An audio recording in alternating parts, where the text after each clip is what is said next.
Hey guys, welcome to the backup workbench, also known as the IKEA table I found in the alley and put in the guest bedroom. Why are we up here?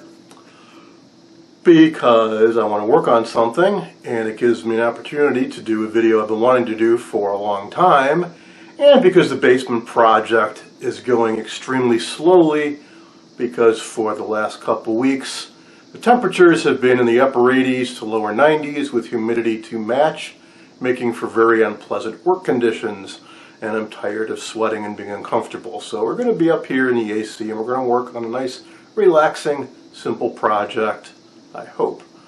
And that is the Filco 90 I mentioned a few videos back. For those of you not familiar with it, the Filco 90 is considered amongst a lot of radio collectors as being kind of the radio to have. Now everybody's got their own tastes and styles and eras they like, and that's a very good thing. Otherwise we'd all want the same stuff and prices would shoot up and whatever. But the 90 is significant for a few reasons. One, it came out around 1930, I believe. And it kind of marked the transition from the coffin style radios of the 20s, where it was a long narrow box with a flip up lid with several dials across the front, to what you would more recognize as being the classic radio, and this being the cathedral style, where it looks kind of, well, like a mini cathedral. I don't have the cabinet up here right now, I'll show it to you shortly. It's also a superhet, and it's one of the early superhets. Prior to this, they were TRFs or regenerative radios, but this is what you might be familiar with. You've got a local oscillator and a mixer and IF and all that good stuff. But it was really early on in that technology, so it's done with a number of tubes. So a later radio might have a combination tube where it's a local oscillator and mixer and maybe first or RF amp all in one tube. This is an individual tube for each function, so it's a good radio to wrap your head around if you want to learn about how a radio works. Now, because of the desirability, they are a little pricey. The only reason I've got one at all is because a friend sold me one at a reasonable price, partly because it had been modified. The modifications were done by somebody apparently who really knew what they were doing, and they really souped it up. But I don't have the schematic, I don't know what he did, I don't understand fully what he did, but it was drastic, to where every tube was changed out for newer tubes. It was like a major upgrade to more modern tubes, maybe done like in the late 30s, early 40s. I'm not sure exactly when it was done. But I looked around, I think maybe on Facebook, Antique Radio Farm. I found somebody who was selling just a chassis for the Model 90. So that's what this is. 100% all original and ballasted, I do believe. Didn't come with any tubes, but I since found a full set, so we're good with that. There are a few versions of this. The more desirable, I suppose, is a kind with the push-pull 45 tube output. This is not. This is the more common where it's a single type 47 tube on the output. We'll get more into that in a moment.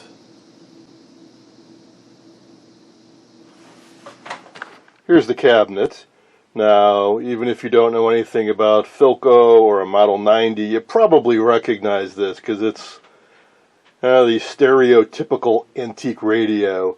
If you're watching like an old cartoon or a comic strip or something, this is typically what they would draw to show an old antique radio. I cleaned it up a little bit when I got it, otherwise I haven't done anything to it. It is the original finish, lacquer finish. Pretty easy to tell if you've seen lacquer finishes before because they get this characteristic alligatoring. But for something this old, that's in quite good condition. We'll get more into that later on. I just wanted to give you an idea of what it looked like. There's a modification that somebody did for an I-tube. Luckily it's in the speaker grill and not in the pretty veneer, so we can get some new grill cloth and cover that up. Here it is from the back side. Overall, good condition, no mold, mildew, separation, anything like that. But there are two problems. One, not the original speaker. We may end up using this, we may not. We'll be exploring that a lot more in depth later. And the arch support is missing. Notice how it's a different color here. That this old hide glue that has failed. There would have been a piece of plywood on the back. Starts out about yay wide, gets wider, and then narrower again. Without it, this thin wood deflects quite easily. But even if it is there, never pick up a radio by the back. I know it's tempting. It's so convenient to just hook your hand in here and pick it up and very easily bust out that top. Don't do it. Get your hands underneath and pick it up. Here's a better look at my temporary setup. So I'd mentioned there was a video I'd wanted to do for a while. And that is starting from scratch. The bare bones, the basic, going old school. We're going to try to restore this with the minimal set of tools, and I'm going to discuss what I consider to be the more important tools. If you got a limited budget, where you should put your money, and what you really need to have, and what would be nice to have, but you don't really need to have it, generally speaking.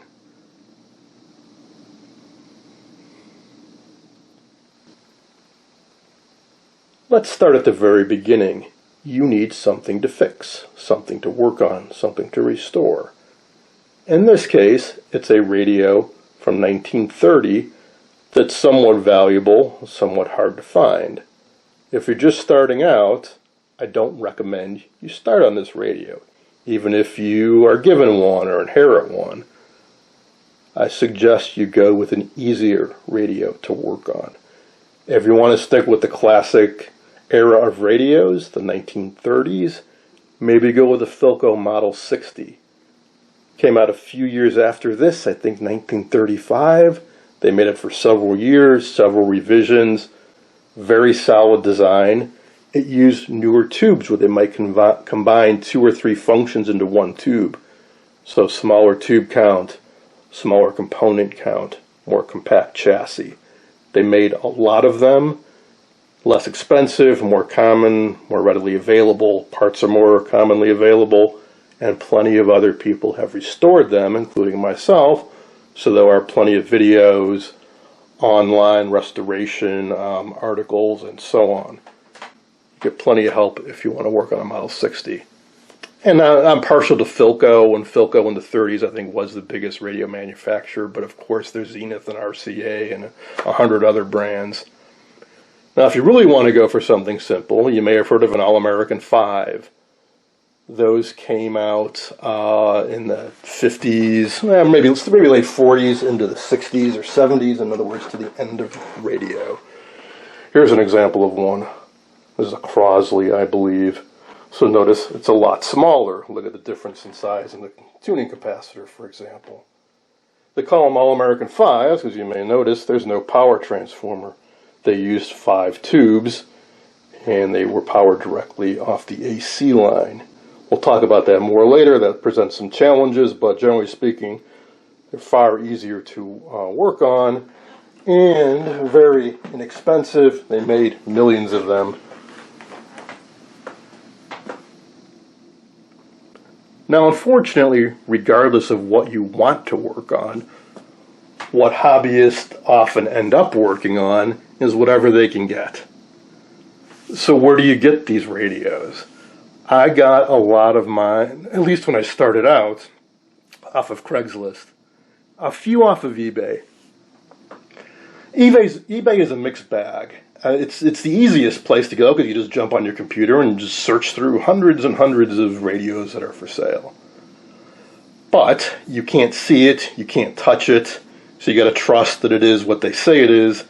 You got to hope it arrives to you without damage. And you're going to pay generally top dollar plus shipping. So Craigslist is great because you can see it and you don't have to pay shipping, of course. But there tend to not be as many. Certainly over the past few years, I do not see a whole lot in our area, which is Illinois.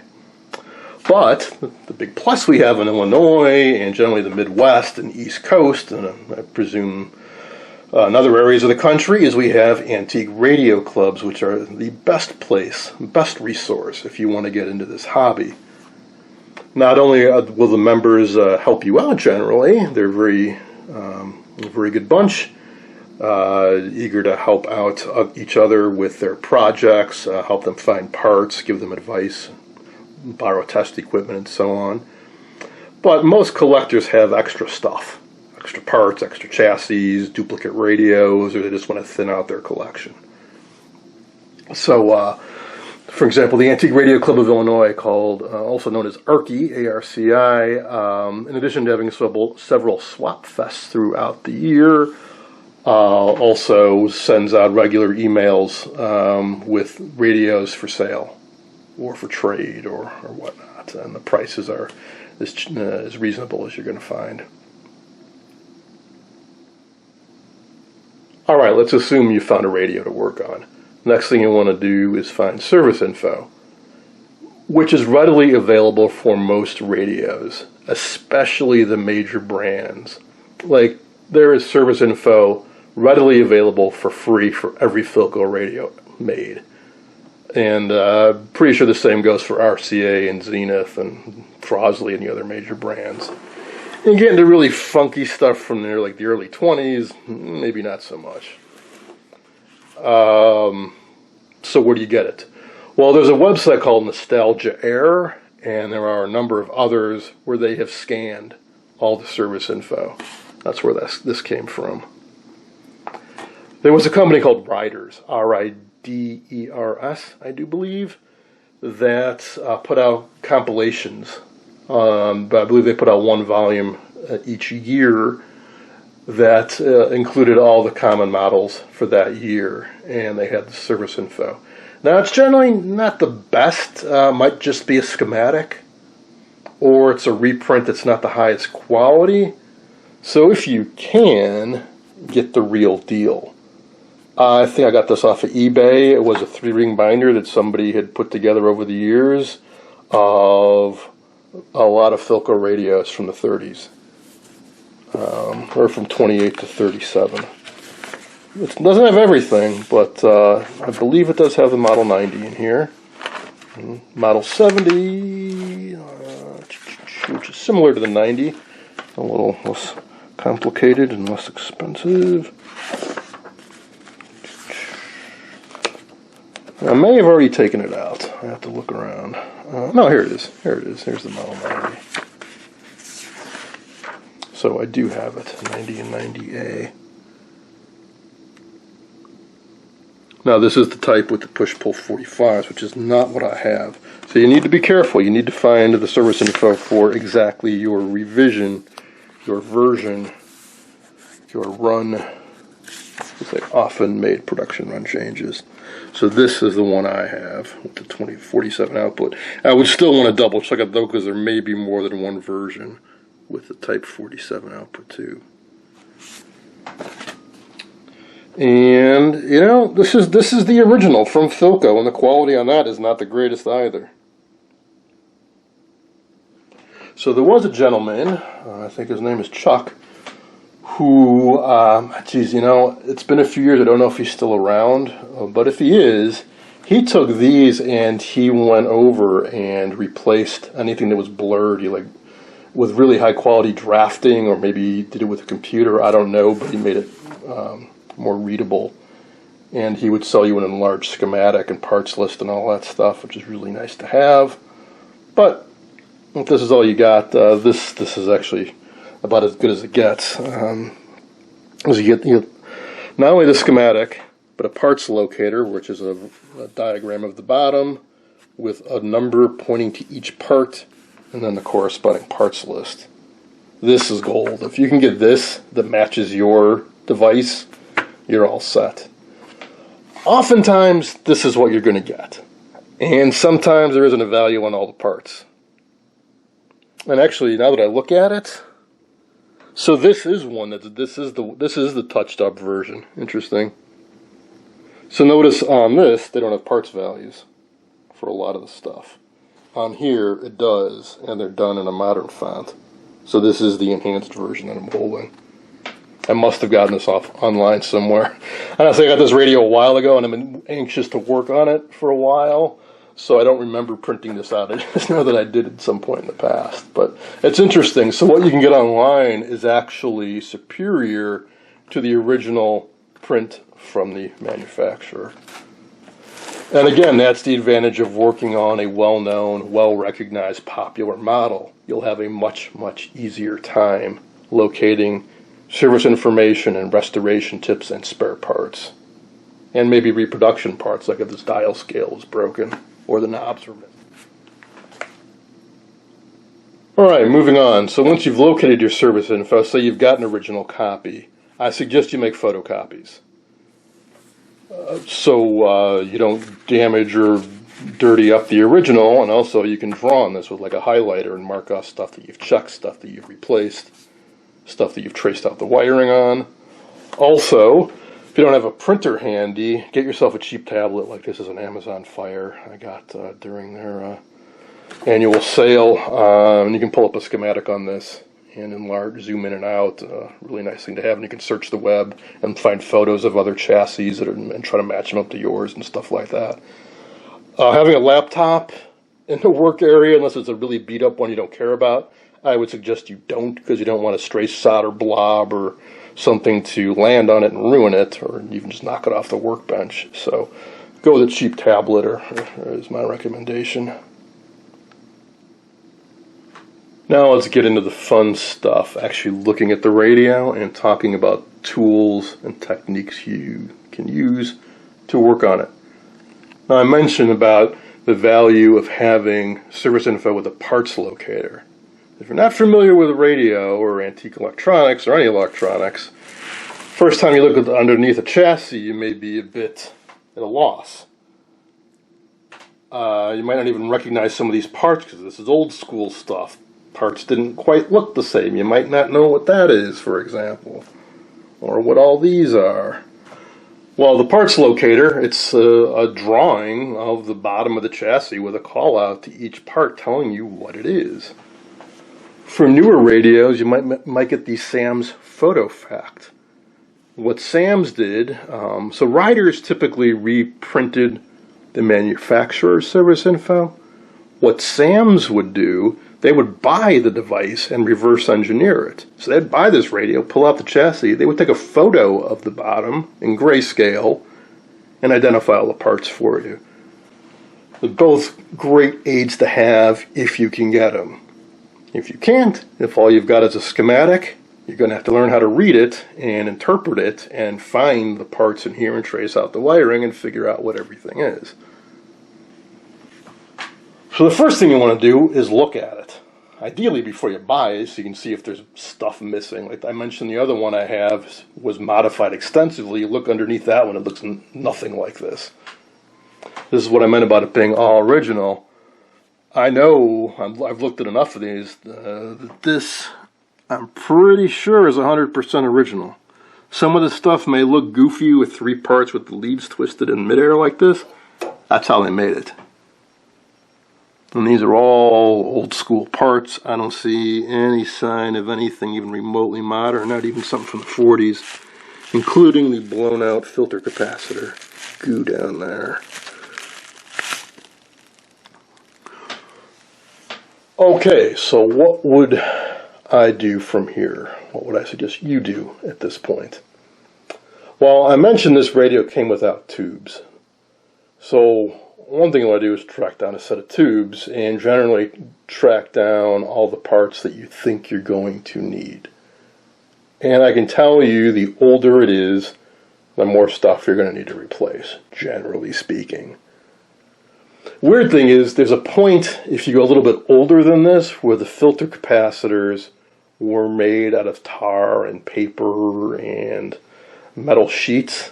Those are often still okay. Early 30s radios, the electrolytic filter capacitors, that's what these big cans are here. They're what help turn the AC coming out of the wall into the DC that the radio needs to work. virtually guarantee they are going to be bad. And visually you can see when there's stuff oozing out of them, they're not going to be good anymore. Now, the newer the radio is, so I mentioned about stuff from the 20s, some of the parts may still be functional just because they were made out of different materials. 30s, a lot of the stuff is probably bad or out of spec. And in the 50s and 60s, there's a good chance more and more of the parts will still be good. In fact, something from the 60s, it may work fine as is. So, again, experience or just general...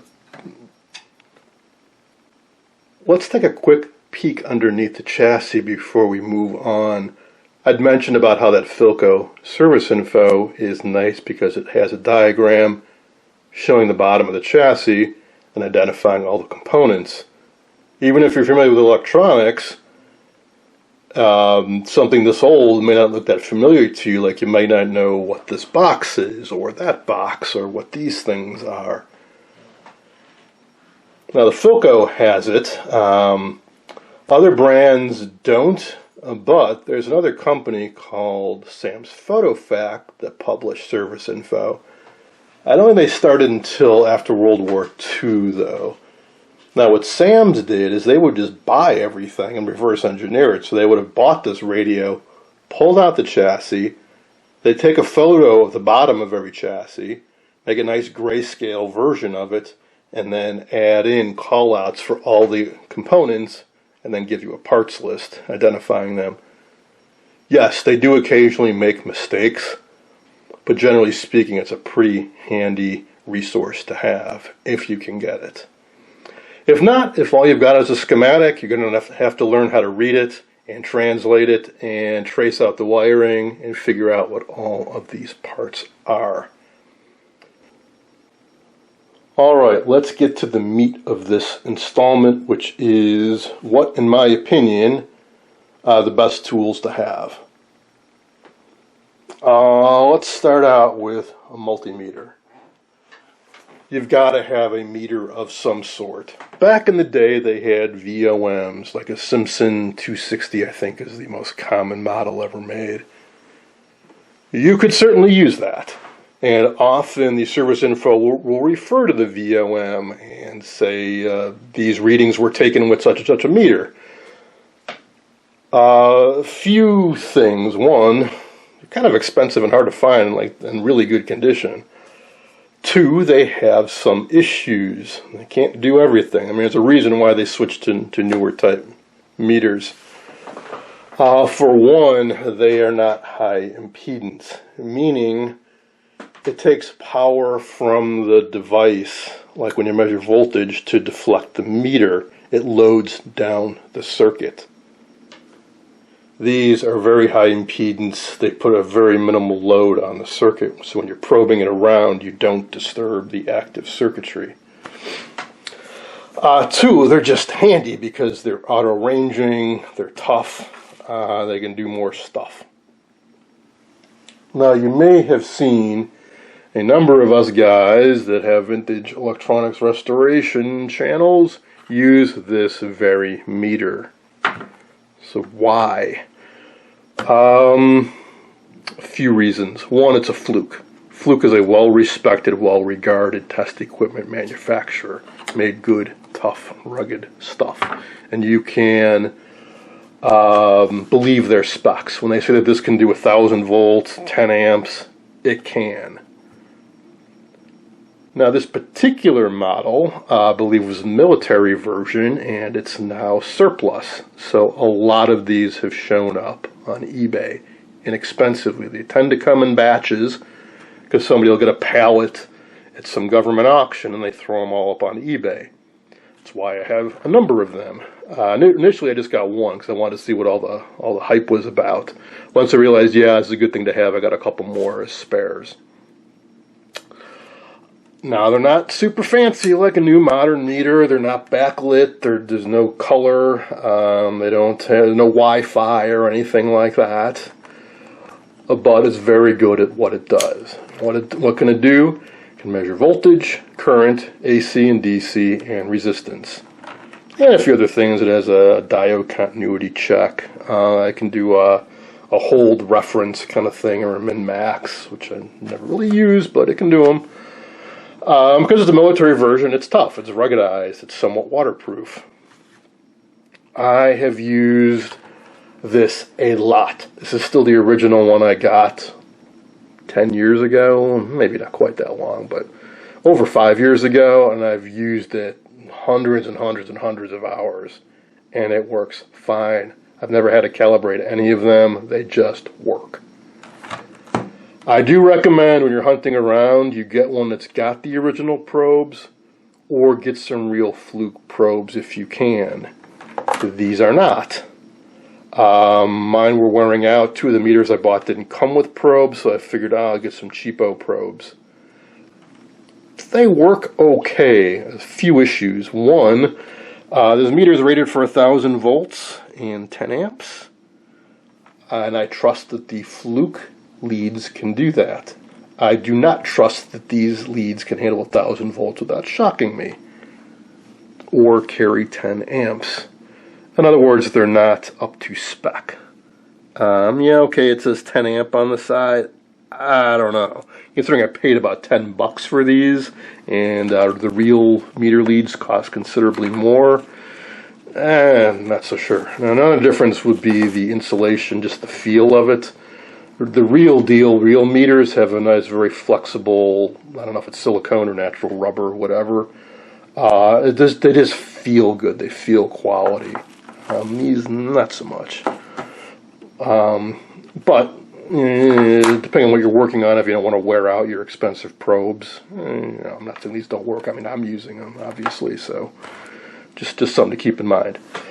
Cost, I've seen them anywhere from like 20 to 80 bucks. The full-blown version comes with a carrying case. These 2 type probes, a 6,000 volt accessory probe, and maybe a manual. Otherwise, I got 2 of them. I just got this and nothing else. If you were to buy a brand new Fluke, I mean, by all means, buy like a Fluke 87 or whatever their current basic model is. Be prepared to pay a few $100.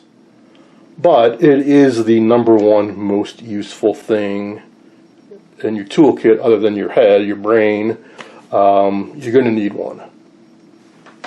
So, depending on what your budget is, I highly recommend you allocate as much as you can to a quality meter with quality leads. Both, for a number of reasons. You're going to use it a lot. It can do a lot. You want to protect yourself, and you want to be able to trust the readings that you get. Should also mention the newer meters can do more, like check transistors, maybe there's a built-in frequency counter, a capacitor checker. Can be handy working on newer stuff, but generally I think they're kind of, I've never used a frequency counter ever for anything. I just want to go something that's basic and reliable and very tough and rugged. So that's why I highly recommend these. Alright, hand tools. Don't have to spend a whole lot of money, but I do recommend you get some quality ones, because again, you're going to be using the heck out of these all the time, the whole time you're working on the radio. These are the 2 tools I use for virtually everything. A number of different brands, and I particularly recommend one over the other. This happens to be Crescent. These are, well, needle nose pliers. What do you use these for? Twisting, manipulating, wrapping, unwrapping component leads. Doing this, untwisting wires from lugs, manipulating leads, unwrapping stuff wrapped around a post. You use them all the time. And then these, which I probably use even more, which are a mini diagonal wire cutters to snip off component leads. Whether I'm cutting an old part out, or I've wrapped a new part lead around a lug and I want to trim off the excess, or I want to cut a wire to length. These, I believe I got at Joann Fabrics, because jewelers use both of these tools a lot as well. I go through a lot of these. because these tend to snap off, especially if you're trying to cut through something that's a little bit oversized for what these are designed for. Or if you try to bite into steel, intentionally or unintentionally, like part of the chassis or something like that, or you accidentally cut into maybe a heavy-duty lug rather than a wire, like if I was to push down hard on this, one of these ends would probably snap off, or at least it would gouge up the blade a lot. I suggest you get several of these if you can get a kind of a package deal. I've seen them upwards of $10 a pair for either one of these. Cheaper ones tend to fail sooner, so you get what you pay for. Another tool that's absolutely indispensable is a 1/4-inch nut driver. This is from a kit. It's got T-handle, so plenty of torque. I've got half a dozen different bit sizes, but I've also got several that are just dedicated to be a 1/4-inch, because virtually every single sheet metal screw you're going to encounter holding together any electronics from the 20s, 30s, 40s, 50s, 60s is going to be 1/4-inch. If it's not a 1/4-inch, it's probably 5/16. Every single screw head you see is a 1/4-inch. Dozens of them just in this radio. Get yourself several of these. You're going to use them a lot.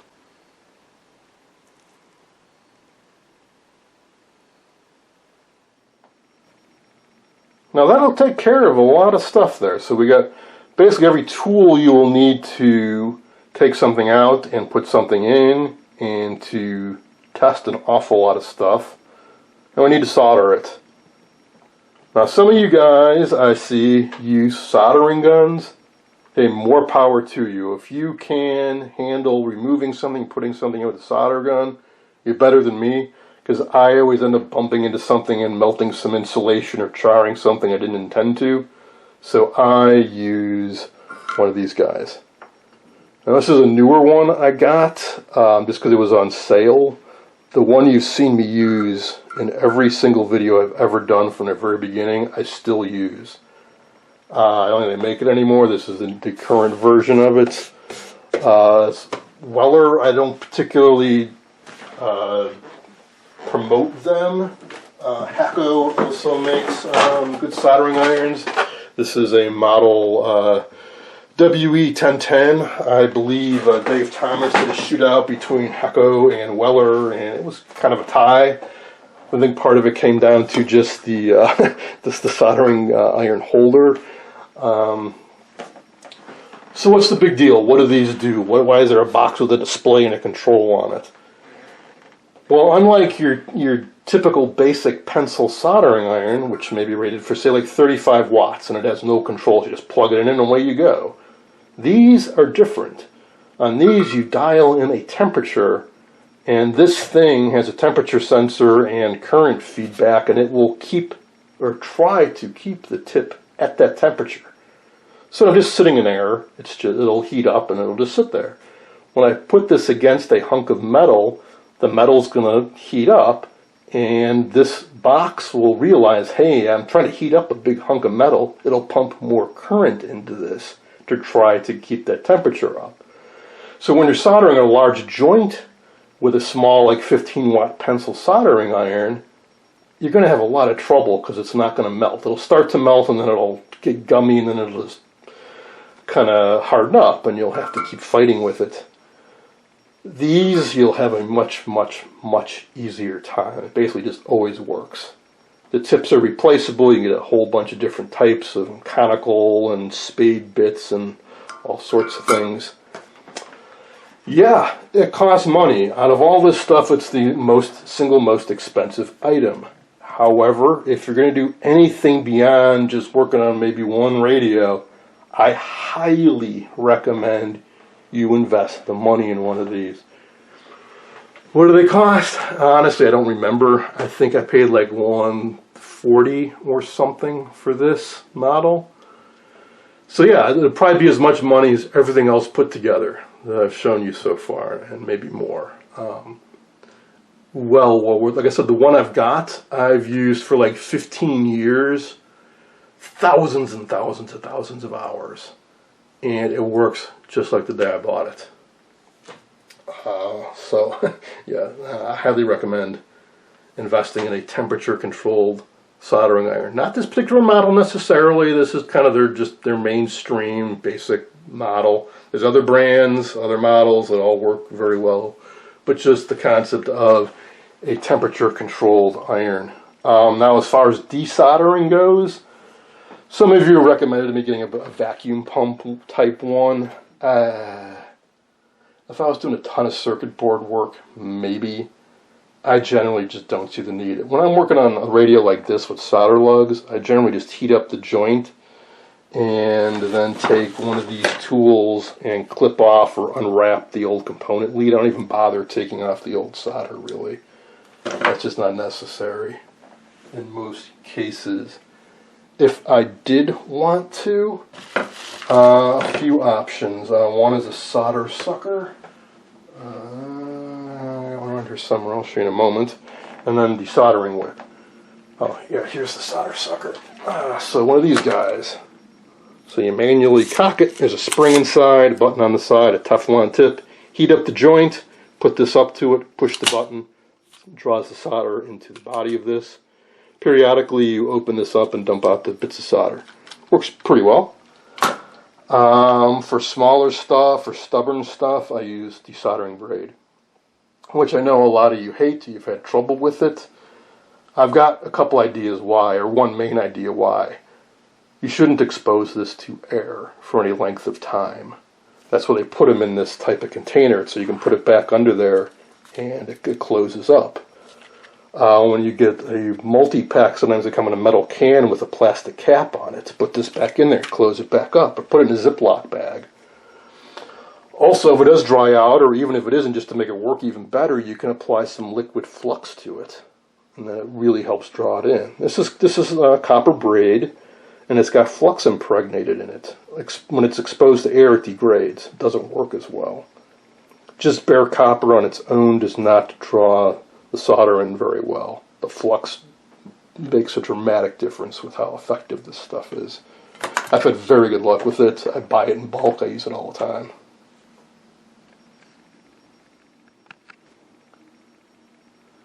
Believe it or not, that is basically all I am going to use, at least to start out with this radio. There are a few other things you might want to have. I'm sure some of you are thinking, hey, where's the dim bulb tester? What's a dim bulb tester? Well, I don't have one. A dim bulb tester is a current limiting device.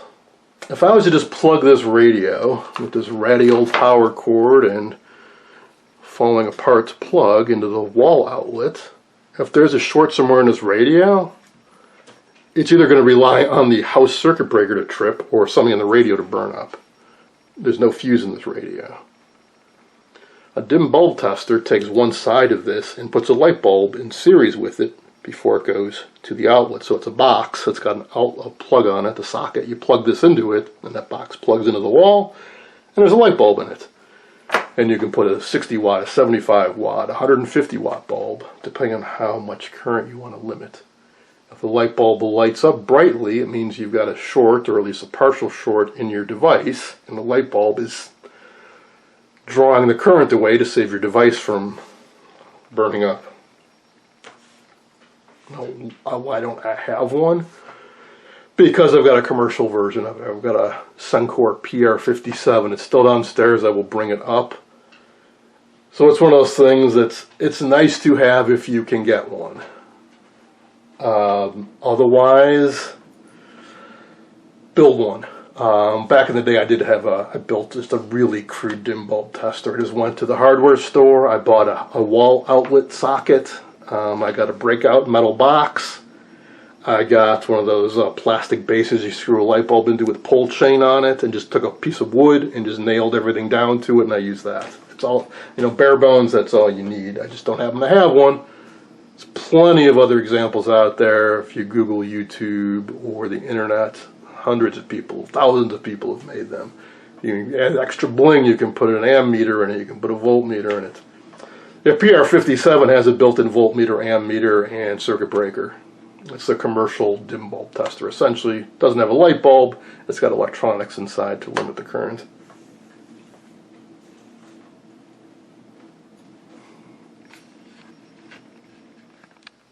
This is a Sencor PR57. Basically, it can do the same thing as a dim bulb tester, plus some other stuff that I will just touch on very briefly because it does not apply to this project. In this set, we've got a power transformer. The AC line comes in, goes to the primary of a power transformer, which is electrically isolated from the core.